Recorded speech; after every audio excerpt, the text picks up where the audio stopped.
ফরিদপুরের ভাঙ্গা উপজেলার ঘাড়ুয়া ইউনিয়নের মকরমপুট্রি গ্রামে ইতালি প্রবাসীর বাড়িতে ব্যাপক ভাঙচুর ও কোটি টাকার মালামাল লুটপাটের অভিযোগ পাওয়া গেছে। এই ঘটনায় প্রায় ৬০ ভরি স্বর্ণালংকার ও নগদ ১০ লক্ষ টাকা লুটে নেওয়া সহ বাড়িতে থাকা বিভিন্ন মূল্যবান আসবাবপত্র ভাঙচুর করা হয়।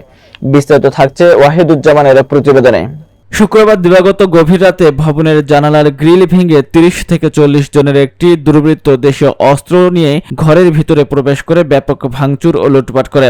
এ বিষয়ে ভুক্তভোগী ইতালি প্রবাসী লিটন মাতুব্বরের স্ত্রী হীরা আক্তার বলেন, আমাদের গ্রামে কুদ্দুস মোল্লা হত্যাকাণ্ডের ঘটনার পর থেকে ধাপে ধাপে একাধিক বাড়িতে ভাঙচুর ও লুটপাটের ঘটনা ঘটে।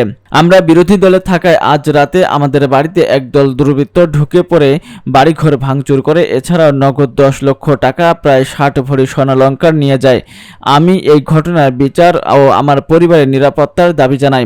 এ বিষয়ে ভাঙ্গা থানায় ভারপ্রাপ্ত কর্মকর্তা আশরাফ হোসেন জানান, খবর পেয়েছি, ভুক্তভোগী পরিবার অভিযোগ দিলে আইনগত ব্যবস্থা নেওয়া হবে। মারধর করার পরে ওরা সোজা উপরে চলে গেছে। উপরে যাওয়ার পরে আমার আলমারি থেকে, আমার মার আলমারি থেকে, এমনকি আমার ছেলের আলমারি থেকে আমার ১০ লাখ টাকা ছিল। আর আমার ঘরে যত ফার্নিচার, যত দলিল পড়ছে, যেখানে যা আছে সব নিয়ে গেছে। আপনারা ঘরের ভিতরে যাই দেখেন।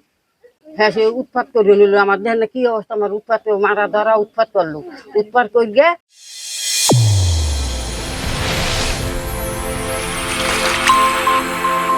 চ্যানেল A1 হৃদয়ের স্পন্দন।